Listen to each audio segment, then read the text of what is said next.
Friends, welcome to Bengal food diaries channel.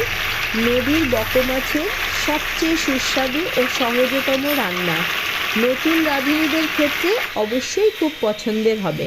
তার জন্য ভিডিওটা কিন্তু শেষ পর্যন্ত দেখতে হবে।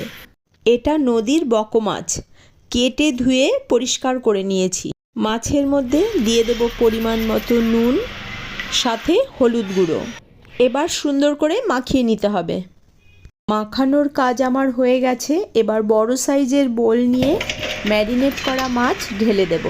এবার এই মাছের মধ্যে দিয়ে দেব কেটে রাখা আলু, দিচ্ছি কেটে রাখা পেঁয়াজ কলি, এরই মধ্যে দিয়ে দেব বড় সাইজের একটা টমেটো কুচি, বড় সাইজের দুটো পেঁয়াজ কুচি, বেশ খানিকটা ধনেপাতা কুচি, দেব হলুদ গুঁড়ো, রেড চিলি পাউডার। এবার পড়বে রসুন, অল্প করে আদা জিরা বাটা দিচ্ছি, সাথে কাঁচা লঙ্কা বাটা, নুন ও খানিকটা সর্ষের তেল দিয়ে সুন্দর করে মেখে নিতে হবে। মাখামাখির কাজ শেষ করে কড়াইয়ে সর্ষের তেল দিয়ে গরম হলে ফোড়নে দিতে হবে শুকনো লঙ্কা, কালো জিরা।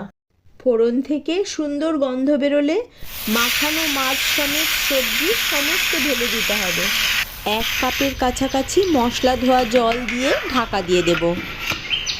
ঢাকা খুলে নিয়ে দেখুন পেঁয়াজ কলি, টমেটো, পেঁয়াজ সমস্ত কিছু কেমন জল ছেড়ে দিয়েছে। মাছের তেলে মাছ ভাজার মতো এই জলেই সমস্ত কিছু সেদ্ধ হয়ে এমন মাখো মাখো হয়ে আসলেই তৈরি হয়ে যাবে সুস্বাদু এই বকমাছের রেসিপি। রেসিপি ভালো লাগলে লাইক, কমেন্ট, শেয়ার করতে ভুলবেন না।